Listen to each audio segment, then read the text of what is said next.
toca hoy hablar de lo que es la Nueva Jerusalén, la ciudad santa que desde el cielo baja como una novia para su esposo, ¿no?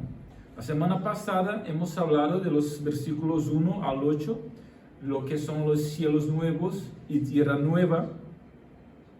Hemos visto que eso es una restauración de la tierra que está corrompida por el pecado.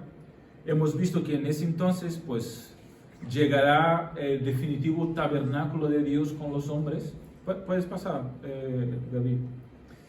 Que es la presencia de Dios viviendo, morando con los hombres en la tierra.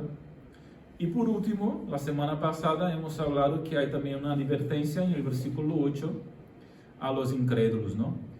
Y ese texto que hemos leído hoy es paralelo a ese. Veréis que igual al final del capítulo hay una nueva advertencia a los incrédulos, versículo 27. Entonces, una descripción nuevamente de la Nueva Jerusalén, de la ciudad celestial, y metido ahí, pues también una advertencia a los que aún no han creído, o los que aún no habían creído en aquel entonces, ¿no? Bueno, el portador de la visión de la Jerusalén celestial, el que trae la visión, ¿no?, es uno de los ángeles que tenían las 7 copas, con las últimas 7 plagas. Y la última vez que nos encontramos con un ángel así, era el portador de la visión de la destrucción de Babilonia.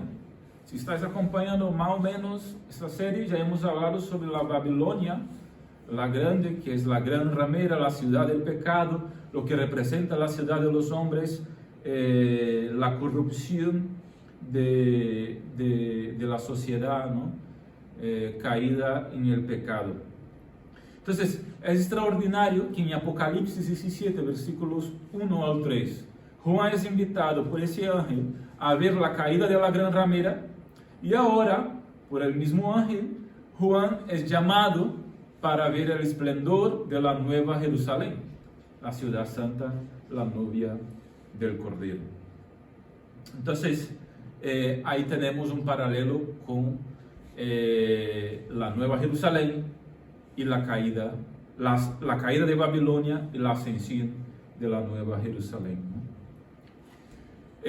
Bueno, antes de que pasemos, la ciudad eterna no es solo el hogar de la novia, sino ella misma es la novia.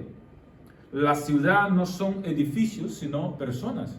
Como sabemos, la iglesia no son un edificio, un local, sino que son las personas. Entonces, la Nueva Jerusalén se describe como una ciudad, pero más bien podemos pensar en un lugar formado por las personas que están salvadas, ¿no?, si están en la presencia de Dios. Entonces, es santa y celestial, desciende del cielo, su origen está en el cielo, fue escogida por Dios. Ahora, si os habéis fijado, algunas veces se menciona el número 12 en el texto que hemos leído, ¿no? Por diversas veces, la verdad, se menciona el número 12. Y ya sabéis que el libro de Apocalipsis es un libro lleno de símbolos. Y hay un simbolismo, según un comentarista llamado Kistemaker, y juntamente con algunos otros, ¿no?, en esa cifra 12, ¿no?, que se utiliza 10 veces en este capítulo. Y en el siguiente, ¿no?, versículos 1 al 5 que hemos leído ahí del capítulo 22. Entonces, en Apocalipsis, este número siempre ilustra a Dios, a su pueblo y sus moradas. Dios, su pueblo, sus moradas. 12 ancianos, o 24 ancianos, 12 nombres de las tribus de Israel, 12 apóstoles, ese es su pueblo, ¿no? Entonces, describe a los elegidos de las 12 tribus y a la mujer, que simboliza a la iglesia, con 2 estrellas en la cabeza, capítulo 12, versículo 1. Describe la Nueva Jerusalén con 12 puertas, 12 ángeles, y 12 tribus de Israel. Enumera los 12 apóstoles inscritos en los 12 cimientos de la ciudad y mide en longitud, anchura y altura 12,000 estadios. Capítulo 21, versículo 16, lo que en nuestra Biblia ya está traducido en números, ¿no? En kilómetros. Por último, a lo largo de las dos orillas del río que fluye desde el trono de Dios hay 12 árboles frutales. Capítulo 22, versículo 2. Que en forma colectiva reciben el nombre del árbol de la vida. Entonces, este número nunca se aplica a Satanás en el Nuevo Testamento o en las Escrituras, a sus obras o a sus seguidores. Siempre se refiere a Dios, a su pueblo o el lugar de su morada, ¿no? Así que ese comentarista concluye que, al igual que el número 7 y el número 10, ese número de alguna forma representa también la perfección. Juan contemplará ahora el esplendor de la Nueva Jerusalén, la novia del Cordero. Y deberíamos tener presente que Juan está describiendo lo que se le permite ver. Eso es simbólico, ¿no? No podemos entender la descripción esta como algo literal. Está comparando lo que se le permite ver con lo que los seres humanos están en condiciones de comprender. Esa es la idea, eso es lo que ocurre muchas veces en Apocalipsis. Obviamente una descripción exacta del cielo no se puede captar, ya llegaremos a ver cuando lleguemos allá. Pero dentro de lo que se puede captar, Juan intenta transmitir en lenguaje humano lo que ve. Y ya es precioso de esa forma. No sé cómo te ha sonado a ti la lectura del texto, pero a mí me suena precioso. Y esta es la bendita esperanza que tenemos en Cristo. Amén. Bueno, el esplendor de la Nueva Jerusalén es lo que vemos en ese texto, que es el cielo. La Nueva Jerusalén es exteriormente bonita. Versículo 11. ¿Por qué? Porque ella refleja la gloria de Dios. Refleja la gloria de Dios. Cuando Juan trató de describir la gloria de la ciudad, todo lo que pudo hacer fue hablar en términos de piedras preciosas. Como cuando trató de describir la presencia de Dios en el trono, en Apocalipsis capítulo 4.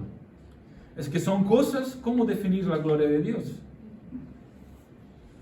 Lo describió en forma de piedras preciosísimas. Y así lo puso en el texto. Pero para decir que de todo lo que hay de más rico, de más bello, de más precioso en la faz de la tierra, es lo que habrá allí. Porque la ciudad refleja la gloria de Dios. La gloria de Dios moraba en el lugar santísimo, en el tabernáculo y en el templo de Salomón. Ahora, la gloria de Dios mora en los creyentes, porque es la presencia de Dios ahí con nosotros. Pero en la iglesia glorificada tendrá la plenitud del esplendor de Dios sobre ella. La propia gloria de Dios brillará sobre la ciudad eternamente. Por eso no hace falta luz, ni sol, ni luna, ni nada, ni astros. Porque la gloria de Dios es luz más que suficiente. Entonces, así como la luna refleja el sol, la iglesia refleja la luz del sol. La iglesia de esa forma reflejará la gloria del Señor. Entonces, esta gloria es indescriptible, versículo 11. Como inefable es Dios, capítulo 4, versículo 3. La iglesia es hermosa desde el exterior. Es como una novia ataviada para su marido. No tiene arrugas, sus vestiduras son blancas, es santa. Es la luz difundida de Dios que ilumina la ciudad. Así que Pablo utiliza una terminología parecida cuando describe a los hijos de Dios en este mundo que vivimos. Él dice que en una generación torcida y perversa, Los creyentes resplandecen como lumbreras en el mundo.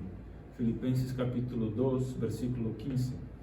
Eso es lo que deberíamos ser o lo que somos en el mundo. La verdadera iglesia, los creyentes, lumbreras de Dios para esta sociedad.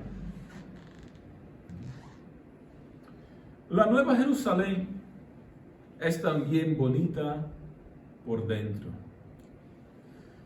Ella no solo es hermosa por fuera, sino también por dentro. Fijaros que nadie pone piedras preciosas en los cimientos de una ciudad o de alguna cosa, ¿no? Porque no aparece normalmente. Las piedras preciosas las ponemos en otro sitio. Pero en los cimientos de esa ciudad hay 12 clases de piedras preciosas. Hay belleza, riqueza y esplendor en su interior. Lo más alucinante de las piedras preciosas de esta descripción es el que las puertas de la ciudad de Dios fueran cada una gran perla. En la antigüedad las perlas eran las joyas más valoradas de todo el mundo. Por eso tiene mucho sentido la parábola que cuenta Jesús sobre la perla preciosísima que un hombre, un mercader, buscaba toda la vida y cuando la encontraba, pues vendía todo para comprarla. Porque las perlas eran lo más precioso que había. Entonces, y el texto dice que las puertas son 12 perlas. Entonces, las puertas de perlas, por lo tanto, son un símbolo de una belleza inimaginable y de una riqueza incalculable. No hay como medir en términos humanos lo que representa, por lo tanto, la riqueza y la belleza de lo que es la Nueva Jerusalén. Dice un comentarista, esas piedras preciosas son un despliegue espléndido de una multiplicidad de tonalidades que describen a la Nueva Jerusalén. Supongo que estos colores son indescriptibles desde una perspectiva terrenal. Así, no hay nada feo en la iglesia, nada oculto, nada debajo de la alfombra. Esta iglesia puede someterse a una investigación exhaustiva. Ella es perfectamente hermosa por dentro, exteriormente bonita, interiormente bonita. Pasa. La Nueva Jerusalén es abierta a todos. Calma. La ciudad tiene 12 puertas que dan para todos los lados. ¿Se habéis fijado en eso? 3 en el oriente, 3 en el occidente, 3 en el norte, 3 en el sur. Habla así de abundantes oportunidades para entrar en esa gloriosa y maravillosa comunión con Dios, que es lo que disfrutará los que forman parte de esta ciudad. De donde venga la gente puede entrar. Del norte pueden entrar. Del sur pueden entrar. Del este también. Del oeste también. Del este, ¿no? Del este y oeste. No hay prejuicios hacia cualquier clase de personas. Pueden venir todos. Pobres, ricos, médicos, analfabetos, negros, blancos, hombres, mujeres, niños, mayores, etc. La ciudad está abierta a todos. Hay puertas en todos los lados. El novio invita, ven. La novia invita, ven. Los que tienen sed reciben el agua de la vida. Estos son los habitantes de esa ciudad, son los que vienen de toda tribu, lengua, pueblo y nación. Como dice el mismo libro de Apocalipsis, al principio, el capítulo de número 7, si no me equivoco. Todos han sido comprados por la sangre del Cordero. En esta ciudad se unen los creyentes del Antiguo Testamento y los creyentes del Nuevo Testamento, del Antiguo Pacto y del Nuevo Pacto. En las 12 puertas estaban escritas los nombres de las 12 tribus. Y en los cimientos, la de los 12 apóstoles. Eso significa que están todos allí reunidos. Los creyentes, tanto del antiguo pacto como del nuevo.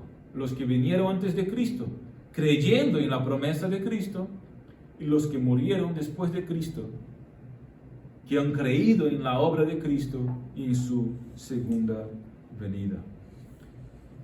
Pasa. La Nueva Jerusalén no es abierta a todo, es abierta a todos que creen en Cristo.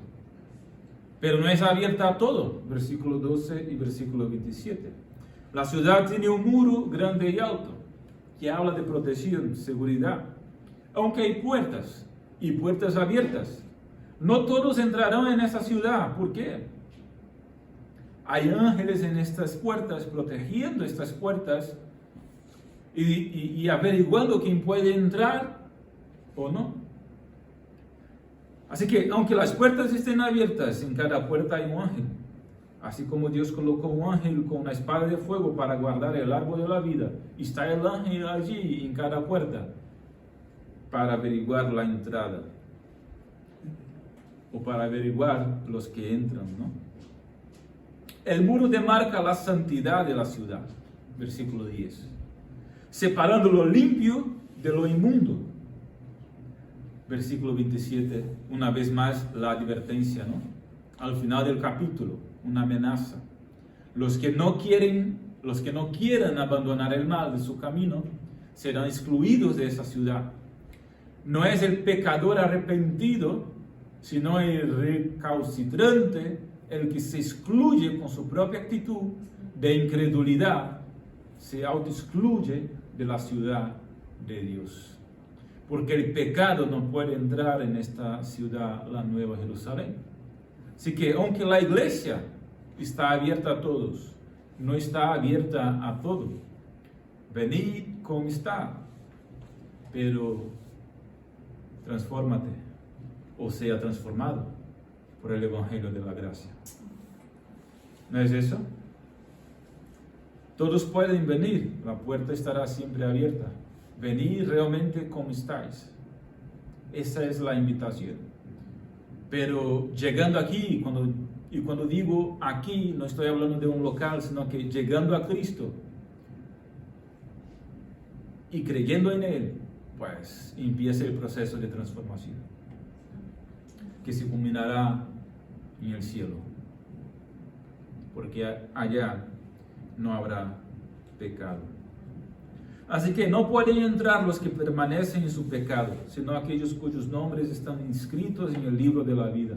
Versículo 27. Los redimidos, los perdonados, los elegidos, los lavados, los arrepentidos, los que creyeron, pueden entrar por las puertas de la ciudad, y el ángel lo averiguará, como si necesitara, pero para garantizar. Pasa. La Nueva Jerusalén está construida sobre el fundamento de la verdad. Versículo 14. Este símbolo habla de la teología de la iglesia. La iglesia está edificada sobre el fundamento de los apóstoles. Jesucristo es la piedra angular, desde luego, de ese fundamento. La iglesia en el cielo, la novia del Cordero. La Nueva Jerusalén está edificada sobre el fundamento de los apóstoles, sobre la verdad de las Escrituras, revelada en las Escrituras. Así que la Nueva Jerusalén no está edificada sobre Pedro, sobre Pablo, sobre los papas, sobre visiones y revelaciones fuera de las Escrituras. La palabra de Dios es su fundamento, porque la doctrina de los apóstoles está revelada en las Escrituras, y ese es el fundamento. Y no han surgido nuevos apóstoles. Se terminó con el mismo Juan, que fue el último apóstol a morir. Así que esa es una iglesia no mística, no liberal, sino logocéntrica, es decir, centrada en la palabra, en las escrituras, que tiene su fundamento aquí, en lo que fue escrito. Pablo menciona que todos los creyentes, como miembros de la casa de Dios, están edificados sobre el fundamento de los apóstoles y los profetas, siendo Cristo Jesús la piedra angular. Efesios 2, 20. Jesús dijo a sus discípulos: sobre esta piedra edificaré mi iglesia. Mateo 16, versículo 18. El autor de Hebreos comenta que por fe Abraham esperaba la ciudad de cimientos sólidos, de la cual Dios es el arquitecto y constructor. Hebreos 11:10. He aquí un ejemplo de la unidad de las Escrituras y la armonía de las Escrituras, porque todos estos pasajes transmiten un mensaje similar. Pasa. ¿Qué más de la Nueva Jerusalén? En ella hay espacio para todos los redimidos. La ciudad es cuadrada, pero no simplemente cuadrada, sino perfectamente cúbica. Su longitud, su anchura y su altura, dice el texto, eran iguales. Esto es significativo porque en la antigüedad el cubo es el símbolo de la perfección. Es un libro simbólico y se utiliza de esos símbolos para describir lo que tensiona, ¿no? El cubo es el símbolo de la perfección. La ciudad cuenta con 12.000 estadios. Es decir, como se ha traducido en muchas versiones, 2.200 kilómetros de largo, ancho y alto. Así que, claro, creo que esos números son simbólicos, como ya he dicho, y hablan de la magnitud y perfección de la Nueva Jerusalén. Seguramente no hay nada igual en el planeta. Pero para que tengamos una idea, si esos números fueran literales, sería como una ciudad que se extendiera desde Cabra a Alemania. Una ciudad que se extendiera desde Cabra a Alemania. Y son 2.200 kilómetros. Y la montaña más alta de la Tierra, ¿sabéis cuál es? El Monte Everest. Se quedaría 240 veces más pequeño que la altura de esa ciudad. Esta ciudad es un verdadero cosmos de gloria y santidad y magnitud. Por ejemplo, en el templo de Salomón, el lugar santísimo era un cubo perfecto. 1 Reyes 6:20. Así que no deja lugar a dudas que eso es un simbolismo. Hay aquí un simbolismo. Trata de hacernos comprender que la totalidad de la santa ciudad es el propio lugar santísimo. Lugar donde está Dios, la morada de Dios. Así es obvio que estos números no son literales, sino representan la simetría ideal, la perfección, la inmensidad y la plenitud de la Nueva Jerusalén. No hay barrios ricos y barrios chungos en esta ciudad. Toda la ciudad es la misma. No hay chabolas. No, nada de eso.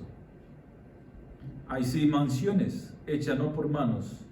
Dios es el arquitecto y fundador de esta ciudad. La Nueva Jerusalén, la que nos espera. La medida de la ciudad es símbolo de su majestuosidad, magnificencia, grandeza, suficiencia. Indican perfección. Nada estará fuera de orden o desequilibrio. Todo perfectamente ordenado. Sobre los muros de la ciudad, que tiene un número que nos parece no proporcional al tamaño de la ciudad, creo que debemos entender que el punto importante no es la anchura o altura de la muralla mismo, sino el número 144. Como cuadrado de 12, es simbólico. Es la multiplicación de las 12 tribus representativas que están en las puertas y los 12 apóstoles representativos en los cimientos de la ciudad. Es una cifra que no se debería entender de forma literal, sino simbólica, y transmite lo que ya he estado diciendo, la perfección de ese lugar. Pasa. Versículos 18 y 21. La Nueva Jerusalén está marcada por la integridad. No solo la ciudad es de oro puro, sino que la plaza del pueblo, el lugar central donde vive la gente, es de oro puro como un cristal transparente. Aquí se hace una mezcla de figuras preciosas. Todo allí vive en luz, todo está descubierto, nada oculto, nada enmascarado. La integridad como base de las relaciones humanas es algo tangible y vivido en esa ciudad, porque obviamente el pecado no entra, reina la verdad. Pasa. La Nueva Jerusalén es el lugar de plena comunión con Dios, versículo 22. En el Antiguo Testamento, mis hermanos, la presencia de Dios estaba ¿dónde? En el tabernáculo o en el templo. Después se rasgó el velo del templo con la venida de Cristo. Dios vino a morar ¿dónde? En la iglesia, no en ese local, la iglesia, nosotros. El Espíritu Santo ahora no llena un edificio, sino creyentes. Pero en la Nueva Jerusalén no habrá templo. ¿Por qué? Porque la iglesia morará en Dios y Dios morará en la iglesia. Hoy Dios habita en nosotros, en la Nueva Jerusalén. Habitaremos en Dios. Es decir, será una comunión plena, es una figura para describir que estaremos en plena y total comunión con Dios. Él será nuestro gozo y plenitud por toda la eternidad. Así que la vida en el cielo no está marcada por la religiosidad, sino por la vida con Dios. La propia vida de Dios en nosotros. Toda la ciudad es el lugar santísimo, la morada de Dios, y nosotros habitaremos en Dios. Esa es una descripción majestuosa, maravillosa, bella, de lo que nos espera. Eso era para animar a los creyentes que estaban leyendo Apocalipsis, estaban sufriendo persecución, estaban sufriendo con el pecado en el mundo, estaban sufriendo por ser fieles al Señor. Y Dios estaba diciéndoles, hey, calma, ya viene la Nueva Jerusalén, donde habitaréis conmigo, o habitaréis en mí mismo, y viviréis en pleno gozo, satisfacción y plenitud por toda la eternidad. Pasa. La Nueva Jerusalén es el lugar de la plena manifestación de la gloria de Dios. La ciudad ya no estará iluminada por el sol o la luna. La gloria de Dios la iluminará. La lámpara que refleja la gloria de Dios es el Cordero. Cristo será la lámpara que mantendrá siempre encendida la luz de la iglesia. El templo y la ciudad santa son una misma cosa. Juan menciona estos lugares en forma secuencial. Claramente Juan adapta de forma libre el texto de Isaías capítulo 60 en diversos versículos que están allí en esa descripción de la Nueva Jerusalén, o para describir ese aspecto en particular, la Nueva Jerusalén como una manifestación de la gloria de Dios. Después puedes leer a Isaías capítulo 60 y hacer comparaciones entre ese capítulo y ese aspecto de la Nueva Jerusalén. La nueva del Cordero no es como la ramera que se prostituyó con los reyes de la tierra. En la Nueva Jerusalén, los reyes de la tierra que vinieron a ella para conocer la gloria de su esposo y poner sus coronas a sus pies. Es decir, esta iglesia no está al servicio de los reyes, está al servicio del rey. Cuando Juan menciona ciudad, naciones, reyes, puertas, día, noche, gloria y honor, utiliza lenguaje simbólico. Su simbolismo implica que la Nueva Jerusalén abarca el nuevo cielo y la nueva tierra. Dios y el Cordero moran para siempre con los santos en una creación renovada del cielo y de la tierra, la llamada Ciudad Santa.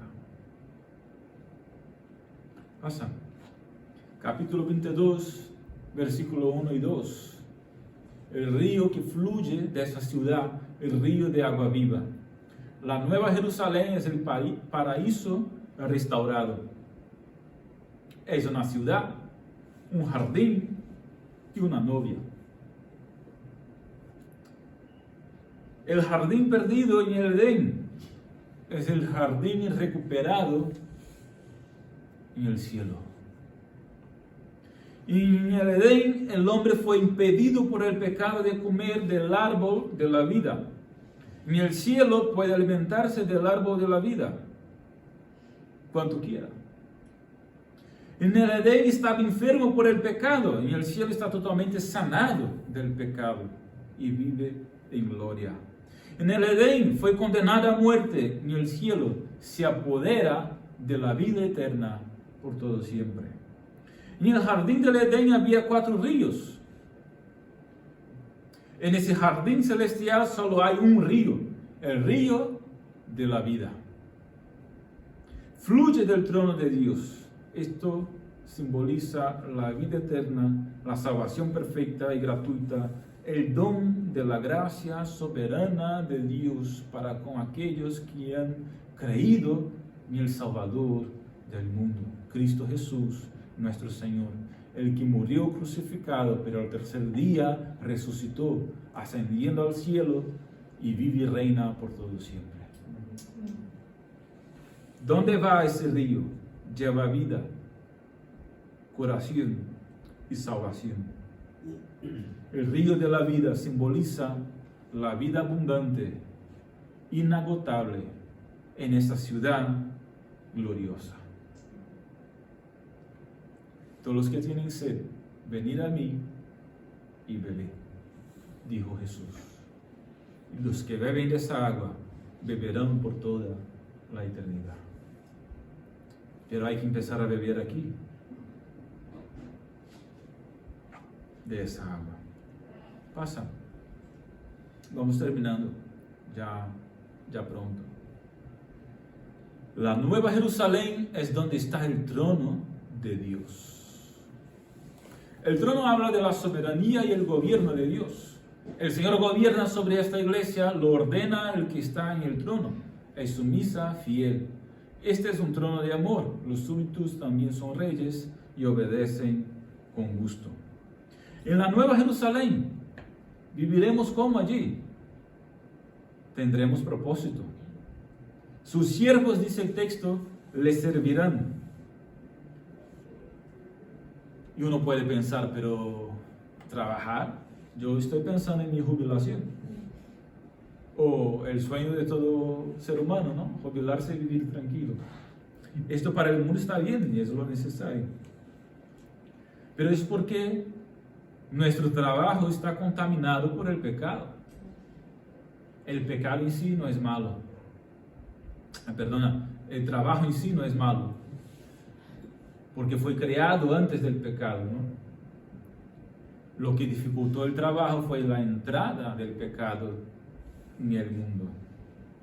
Así que en el cielo, nuestro trabajo será una delicia. Será un deleite. Serviremos a aquel que nos sirvió y dio su vida por nosotros. Los salvos entrarán en el reposo de Dios. Los salvos descansarán de su trabajo cansado, pero no de su servicio placentero. Otro aspecto de la Nueva Jerusalén, estaremos en intimidad con el Señor, porque dice el texto que veremos su rostro.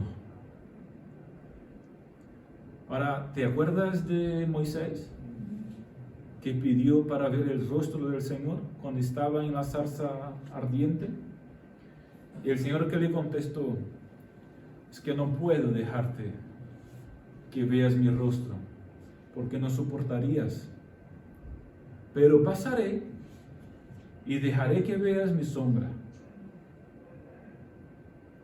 Pero aquí la descripción del texto dice que veremos el rostro de Dios. Lo que es imposible en esta tierra, lo que es inimaginable en esta tierra, y fue negado al más grande quizás del Antiguo Testamento, Moisés. Eso estará allí disponible a todo y cualquiera. Veremos su rostro, el rostro del Señor. Si eso no te anima, es porque no tienes a Él como Señor. Aquí está un punto. Si te parece muy cansado lo que estoy diciendo, y eso de ver el rostro del Señor que dices, pastor, eso me suena muy lejano, muy así. Es porque quizás te falte intimidad con el Señor y deseo de ver realmente, encontrarse realmente con Él y estar con Él y deleitarse en Él. Porque a los que están en Él, una palabra como esa, verán su rostro. Solo esa frase ya sería suficiente para darnos todo el ánimo posible. Así que veremos su rostro. Lo que más deseamos en el cielo no son las calles de oro, no son allí las mansiones, los muros, las piedras preciosas. Lo más bonito de esa ciudad es que veremos su rostro. Y eso significa intimidad, eso significa comunión. Eso significa que todas las barreras se han caído. Ya no hay impedimento ninguno para tener relación íntima y perfecta con el Padre Celestial. Es la contemplación de Dios por toda la eternidad lo que hace el gozo de uno en el cielo. Pasa y termino. La Nueva Jerusalén es donde los redimidos reinarán con Cristo para siempre. Versículo 5. Dios nos salvó no solo para ir al cielo, sino para reinar con Él. Él no solo nos llevará a la gloria, sino también al trono y nos glorificará. Es la glorificación de los santos, ¿no? Qué honor, qué gracia. Concluimos. Pasa. Aquí culmina la descripción de la ciudad de Dios. Los siervos de Dios verán su rostro. Y esa visión produce dos cosas. Produce una perfecta adoración. Donde se ve siempre a Dios, toda la vida se convierte en un acto de culto, un acto de adoración. Produce una verdadera consagración. Los habitantes de la ciudad tendrán el nombre de Dios en sus frentes. Estarán marcados por la eternidad, en el sentido de que estaremos consagrados a Él por toda la eternidad. Así que nos vienen algunas preguntas en plan realmente de conclusión. ¿Eres ya habitante de esta ciudad santa? ¿Eres ya habitante de esta santa ciudad, la Nueva Jerusalén? ¿Ya tienes una casa en esta ciudad? ¿Tu lugar ya está preparado en esta ciudad? Pastor, es que estoy orando y a ver si puedo comprar algo allí. O si no puedo comprar, al menos si me dan un alquiler ya me suena suficiente. No será así. El sitio en aquel lugar nos da Cristo. Es el arrepentimiento y fe en Él que nos da un lugar permanente en la Nueva Jerusalén. ¿Dónde pones tu corazón? ¿En la Nueva Jerusalén o en Babilonia la Grande? Es decir, ¿vives la vida en la perspectiva del cielo o en la perspectiva del mundo? ¿Qué te atrae más? ¿Te atrae el hecho de que veremos su rostro? ¿O te atrae las cosas del mundo? ¿Cuál es tu destino? Paraíso o lago de fuego. ¿A dónde vas? La casa del Padre, donde el Cordero será la lámpara eterna. o las tinieblas de afuera. Hay una descripción de la Nueva Jerusalén, del nuevo cielo y la nueva tierra, pero igual hay advertencias al final de cada una de esas descripciones para recordarnos que entrarán en ese lugar los que creen, los incrédulos se quedarán desgraciadamente fuera. Así que, ¿dónde está tu placer? ¿En servir a Dios o en deleitarte en el pecado? ¿En la ciudad de los hombres o en la ciudad del cielo? Que el Señor os bendiga.